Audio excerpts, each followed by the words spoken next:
Welcome back. There are two things that are very tragic about my next guest. Extremely tragic. His middle name is Sebastian. Now, that's tragic. The other tragedy is that it wasn't until he was 21 and presumably started shaving that he discovered his face. A face that is now very much his fortune. The comic with the elastic-sided face, he's been called, or perhaps more eloquently, the human gargoyle, with eyes like gobstoppers and lips like putty, someone once wrote. Now, in spite of life's little tragedies, he has gone on to become one of the truly great funny men, the Charlie Chaplin of the 80s. Would you please welcome Rowan Atkinson.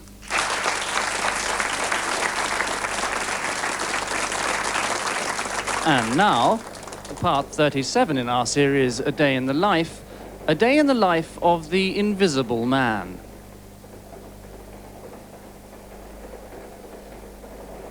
Every morning, I go to work by train. Very soon, however, I get bored and decide to start annoying other passengers. I usually select the most respectable person I can find and blow gently into his left ear.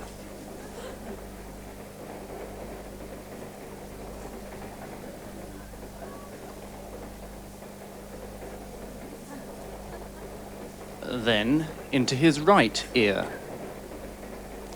Then perhaps down the back of his neck. It's about this time that the man thinks I am a draft. But not for long, because I soon stick 2 fingers up his nose. Higher and higher, removing them just before he sneezes.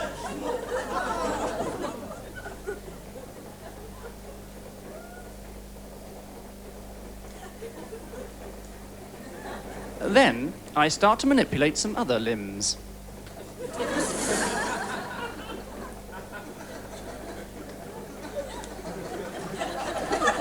Now I leave him alone.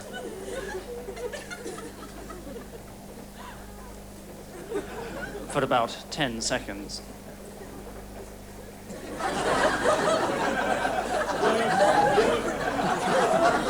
And when he is at his most vulnerable, I kick him in the groin.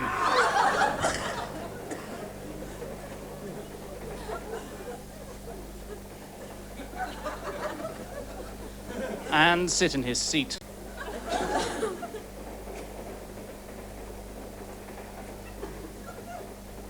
Ah!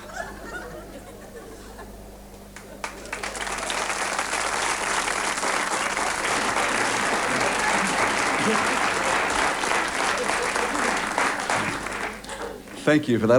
That's a very small part of Rowan's 1.5-man show. The other half is Angus Deaton. Would you please thank Angus?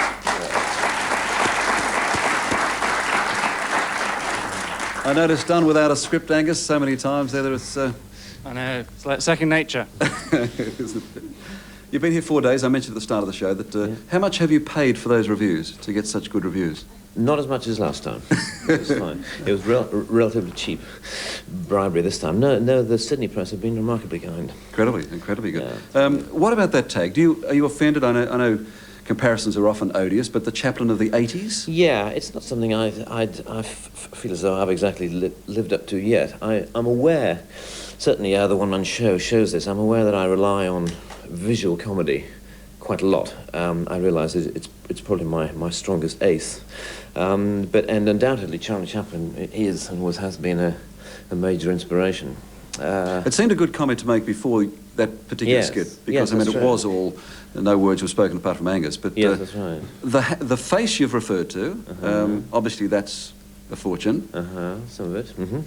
But the hands and the feet as well, I'm aware that I tend to, certainly in conversation as well, I tend to use hands quite a lot, and they tend to do, you tend to find them doing strange things. And feet, yes, you see, like that.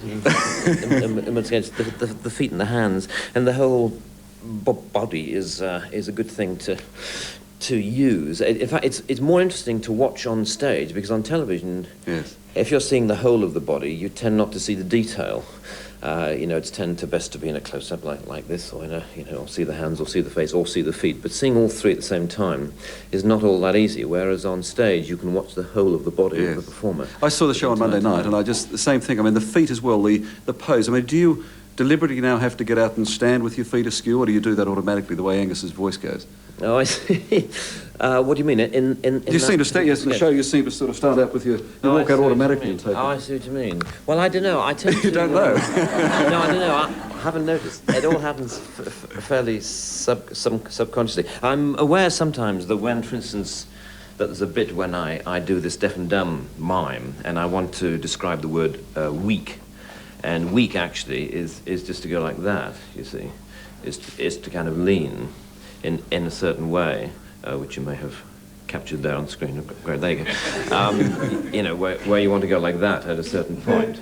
But obviously you can't do that if your leg's like that. So you've got to plan, one sentence ahead to put your feet like that, and then when you want to describe it, you see, you can go like that. But as long as you plan ahead, no, I thought, in fact, anything's possible. I thought with the Vic in the first up, I just noticed the first thing I noticed watching you on stage was how rubbery the legs were and how rubbery the body was. I mean, do you work at that? No, I'm very bad actually, because I never really get fit in time for a tour. I always forget to start doing those crucial exercises. You always hear about Mick Jagger and people like that, when he's about to set off on yet another Rolling Stones farewell tour. And you always hear about how he does, 3 weeks in the gym prior to setting off. And I mean, maybe when I get to his age, I'll have to start doing it. But at the moment, I find that I can do without it. Right. We associate the silly walks with John Cleese, so I mean, again, that's a visual comedy. Yeah. But so much of the group that you are now the latest in, if you start with Dudley Moore, with Peter Cook, with John Cleese, and maybe David Frost and so on, it was mainly verbal, was mainly mostly comedy. But you are in the long line of those comics.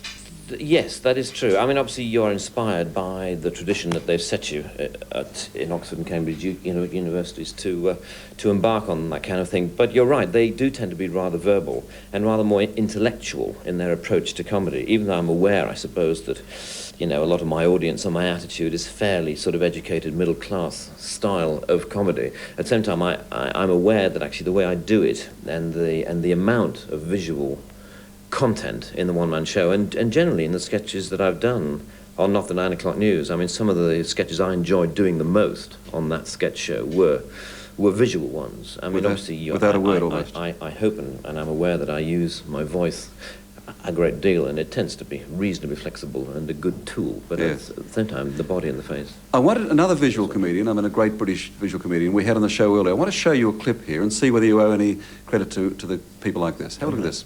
So you've got to be confident and watch the step at the back, like he said.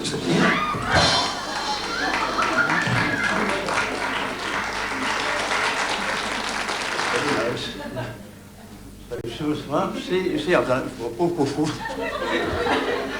And then you allow the bloke to hit you like that. Now that, of course, is the great Norman Wisdom, but I wonder whether, do you pay any tribute to that line of English comedian? Oh, very much. Well, I mean, certainly as an influence. I mean, I remember when I was younger, I used to watch those Norman Wisdom films incessantly, and I've always been a great admirer of him. It's remarkable, isn't it? Yes. That he can still do that at virtually 70.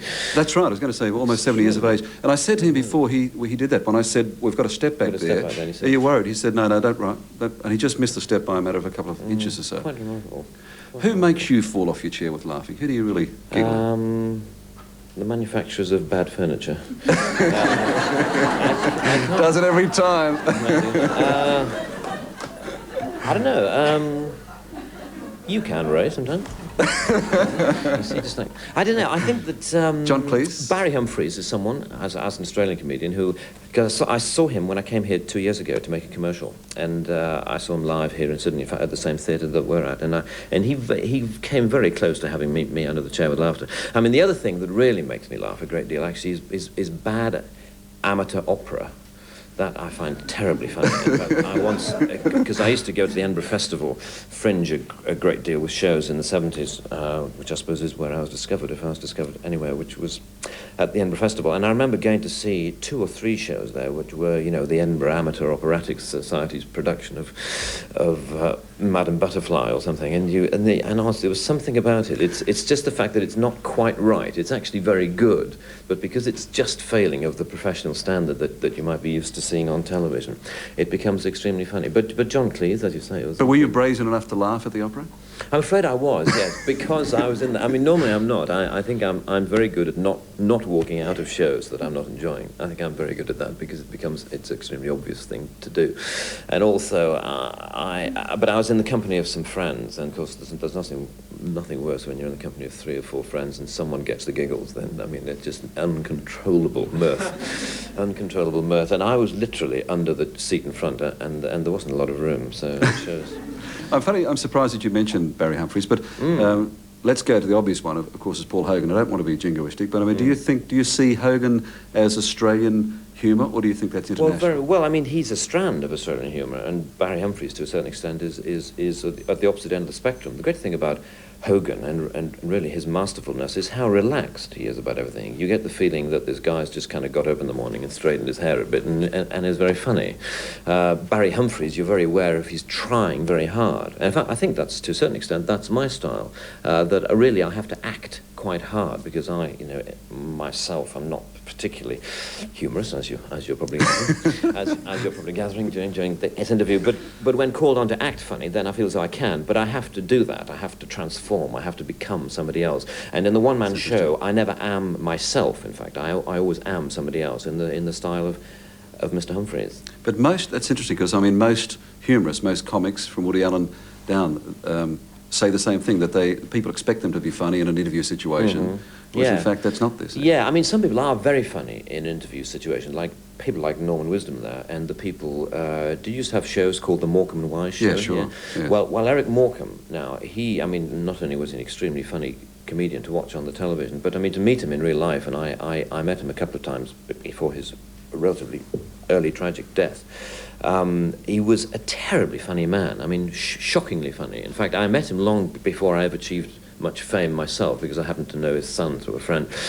And I thought, dear me, I can't be this funny. I mean, I couldn't do what this man is doing, so there's no point in my even contemplating show business as a career, because no one could be as funny as this man is in real life. At the same time, I thought, well, how awful it must be perhaps to try and live with that, to be his wife and have this incessant comedy, this non-stop rib tickling all day, every day. And I think his wife used to get a bit bored by it. And you said, Eric, be quiet. You know, sometimes would shut him up because he was such an unstoppable fountain. Yes, well, you're being very, very modest. I don't think that you have any need to be saying all that. Rowan's 1.5-man show with Mr. Perkins, as he calls Angus Theaton, is on at Her Majesty's Theatre in Sydney tonight and tomorrow night, then in Brisbane on Thursday, then Canberra, Melbourne, Adelaide and Perth. Check the newspapers for that. Comes back to Sydney for the Enmore Theatre, October 27, 28, 29. So check the papers for all those. So you're in the country for about a month? Yeah, we're in the country for about, we're doing actually 5 weeks was the original tour. Right. And now, because the demand, extremely flattering demand for tickets in Sydney, we're coming back for a few shows at the end of October. Yeah. Good. Look forward to seeing you then again. Please thank Rowan Atkinson for it. I mentioned I went on Monday night. It is a very, very funny show. If you enjoy any kind of humour, you will love this one. After the break, Jeff and the Midday Show band play one of their favourites, I think. Back in a minute.